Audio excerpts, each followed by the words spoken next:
The objective of training self-defense. So I've gone over this before in the three siblings, but self-defense is not the same as martial arts and match fighting. Martial arts, the objective is to learn a set syllabus of techniques, to be able to demonstrate them to a high enough accuracy and a high enough skill level where they go, yeah, well done, here's your belt, past your grading. Byproduct of that should be character development and a fitter, healthier body. You'll get that with all types of training. It really doesn't matter what type of training you're doing, even if it's nothing at all to do with martial arts or anything. If it's to do with a drama club, learning an instrument, learning a new language, playing chess, whatever it is, it will develop your character. Because it's hard at first and you keep showing up. That's how you develop your character. Match fighting, the objective is to beat the other person. Doesn't matter what the rule sets, doesn't matter if it's 6 months down the line in Vegas, we're fighting for a world title. It doesn't matter if it's this coming Sunday at the local sports centre, we're going to do a judo competition. Whatever it is, it's, as the great Ian Abernethy called it, consensual violence. We're agreeing to do it. The objective, once we're doing it, is for me to beat you, for you to beat me. Self-defense, the objective is to get away from the danger as quickly as possible. We do this by awareness avoidance. The third part of that, of course, is aggression. The aggression comes in when everything else has been exhausted. If I can see you at the end of the road, covered in blood, frothing at the mouth, machete with bits of meat hanging off it, I'm going to go the other street. I'm not just going to cross over to the other side of the road and walk past you. I'm going to go to the next street over. I'm going to put an entire row of buildings between us, because that's smart. My objective is to avoid at all costs. If I can't avoid, for whatever reason, then I need to start working on my escape. My escape might be to loophole. You go, mate, I don't want any trouble. If we did fight, you'd kill me. Look at the size of you, blah, blah, blah, blah, blah. I just don't want any trouble. Please leave me alone.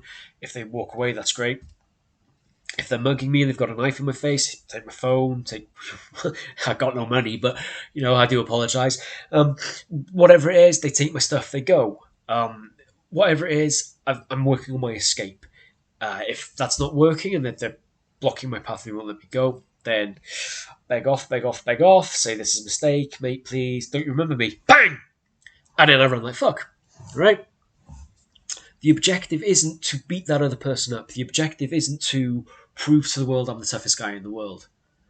The objective is to get away from the danger. The reason being is I don't know who that guy is. I don't know if he's a trained fighter. I don't know how skilled he is. I don't know how experienced he is. I don't know if he's on something. I don't know if he's got a weapon with him. I don't know if he's so confident about starting something with me because he's got his mates waiting in the shadows ready to join in. We don't know any of this stuff. Yeah? There's a known threat and there's an unknown threat. There's no such thing as no threat at all. It doesn't exist. So with this in mind, we don't go looking for a fight, and the objective isn't to then give this guy a sound thrashing so he doesn't do this. I don't care. I don't care about hurting him. I don't care about injuring him. I don't care inflicting more damage on him. I care about getting myself away from the situation. This is important to remember with self-defense because sometimes you get people who train self-defense or they teach self-defense and they go, I would teach you to do ABC. And you look at ABC and you go, how often is that person going to be required to train before they become proficient in ABC? Is ABC going to work for somebody who is significantly lighter, or is significantly shorter, or is significantly weaker, is significantly slower? Is ABC going to work for somebody that has a baby in a pram with them, or has a toddler with them, or has an elderly grandparent with them who's arthritic and is walking with a stick? Too often, we take the match fighting, sporting application, and just assume it will translate.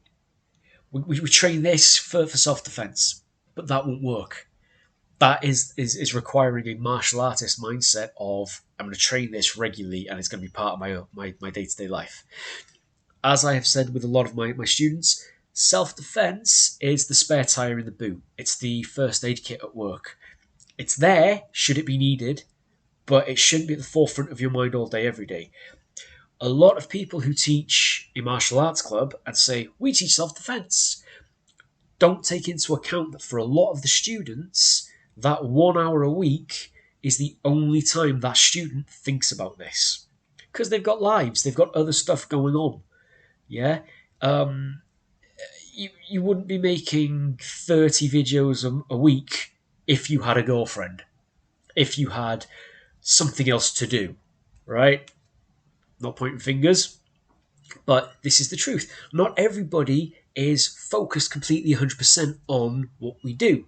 So for you to take a technique and say, this will work, well, it works for you because you're a well-built human being who thinks, lives and breathes this. It's not going to work for everybody. Look at the average person around you on the street who does not train. How long would it take them to train this particular technique before it would work against you? Because that's what it is. So if we take the fence and then hitting off the fence, that would work against me. If you're a 5 foot nothing, 8 stone woman and you set that up properly and did it, it would drop me. It would drop anybody. That's why we teach it, because we know it works and it will have a high percentage rate of working against most people. When you take the techniques and go, oh, we do this for self-defense, we train this for self-defense. Well, no, it's bullshit. Don't.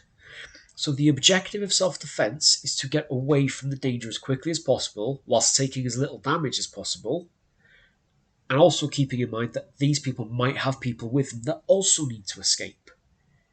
So that's the objective of self-defense, is to avoid the conflict. If we can't avoid it, we need to immediately start working on escape. It is not to beat the other person. It is not to damage or hurt the other person. The other person is kind of irrelevant to this. The only thing I'm caring about now is me or the people I'm with getting away from the danger. The danger just happens to be you. So if the quickest way for me to get me and mine away from you, if the quickest way for that to happen is for me to whack you as hard as I can, you fall over, I stamp your ankle so you cannot chase after me, then we run away, that's what I will do.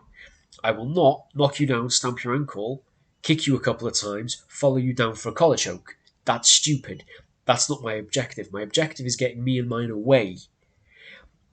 I then have to take into account what is the best technique to employ to allow myself and the people I'm with to get away.